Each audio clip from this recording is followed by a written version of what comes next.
and they literally go to your website to check you out. Like, is he real? Does he do this? Are there case studies? So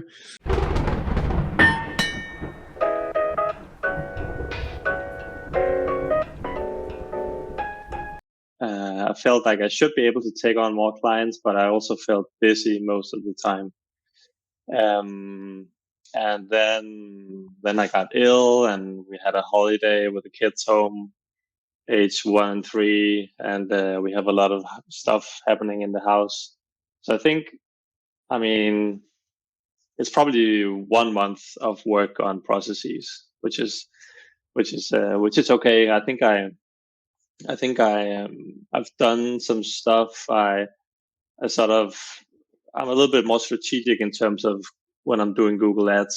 So instead of just doing lots of stuff, I'm more like thinking about, for instance, do I want to expand this account or do I want to improve performance? So I'm more mindful of what is the goal actually. And I also created sort of processes and SOPs that supports that. It's not perfect yet, and we can talk about that because I could probably spend half a year doing more of this still. But I laid out a plan, and I put up the post with the streamlined vision, and I laid out a plan that this week I'm supposed to do website, and next week I'm supposed to do LinkedIn. So I'm gonna stick to that goal, and then I'm just gonna, leave the processes, let them be, because you can always make them better. And I think they benefit from sort of maturing a bit, or me not doing anything with them, trying them out a bit, and then with the added experience, I can sort of improve them as I go. I'm not really sure about, because my expertise is Google Ads, and that's what I mainly want to do. But I think a lot of my clients appreciate that I also do, a landing page, so I can also do a little bit of Facebook. So at the moment, my website is a little bit more generic, also the ad copy, but I'm not sure if I should make it more specialized towards sort of Google Ads. A couple of things. So the processes, you're completely right. They'll never be perfect until they're perfect, which is maybe never. But yeah, I think we can overdo SOPs and processes and checklists to the point where we don't ever use them because we're constantly trying to refine them. So do get to a version 1 and then put it to use and make notes against it to refine it. If you want feedback, we're a tight group. There's 100 members. You feel free to share these things openly if you want. I don't think anyone's going to steal. And quite frankly, if they steal it, well, that's a compliment to your work as the sun comes in to burn my face off. Secondly, essentially the imposter syndrome. So you're scared about being the expert if you're not the expert. At the end of the day, you've got customers paying you money, and you've been doing it for years, and people have been paying you for years. It's good enough for me.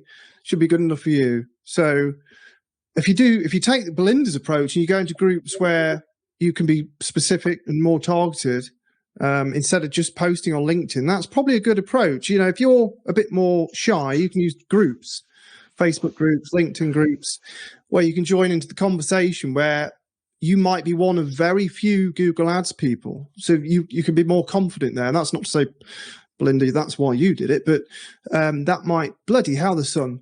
So I'm going to melt away in a minute. So that might be an approach. If there's a confidence thing to build up some confidence, you can do it smaller in groups to start with. I don't think I mind. I don't know. I don't think I mind doing it. I just think it's like if you haven't exercised for 5 years and you got to do it. It's like it's not going to feel nice. I think also the very fact that I start posting or writing stuff down will actually give me more or make me more of an expert. Because there's a basic level of you're just doing stuff, checklist kind of way of managing Google Ads. And then there's the sort of strategic where you actually, as I said, mindful of why am I doing this, and that saves you time and it gives the client more results. I'm not sure about the Facebook. I mean, it sounds really interesting with the Facebook groups. The ones I'm part of in Denmark is mainly of other, at least where there's a lot of other freelancers and agencies. And they seem flooded with people selling stuff. So, yeah, don't be scared of smaller groups that are a bit more niche and specific. Don't worry. Like, even if there's only 1,000 people or 500 people in a group, if it's got posts in it and it's more niche and specific, it's a way to go. Sam's done that approach as well. The other thing you said, your website. So, and I know you asked me over private message about the videos where I talk about websites, agency websites. Yeah. So don't let it hold you back too much. If you're not using your website as essentially a landing page or something that you're pushing through ads or whatever, if you're doing more of the sort of soft outreach or engagement stuff, then the website's less important because it's more about you and what you say. And they literally go to your website to check you out. Like, is he real? Does he do this? Are there case studies? So if you're targeting specific niches, then obviously the website, it's more important. The case studies talk to that. But otherwise, I'd say it's probably slightly lower on the priorities. Dedicated landing pages, yes, if you're running ads or you're doing promos to people or you're doing freebies or offers, yes. But the main website, we can get really, with agency owners, like an analysis paralysis over our own websites. So if you feel that way, I just skip it and carry on doing the engagement thing and working on LinkedIn and see how you get on there. It would be my take, to be honest with you. I think it's not like I did a fair amount of work on it yesterday, but you have a point. Like the way I'm doing it now is more of a landing page. Yeah. Like where, as opposed to a classical agency site would be very generic. Like we do Facebook and Google Ads, and then testimonials, and then whatever. You want a great offer. You mentioned you're very good at getting the quality of your leads for your clients up instead of the pure volume, and I completely agree with that. So maybe writing a case study, but packaging it up like a guide is the offer on your website. Talking about that specifically, so people opt into downloading that, because that's far more interesting than someone rocking up to your website and seeing that you do a free audit or free consultation or book a call. Give them something tangible and show them the process, because they're not going to do it themselves.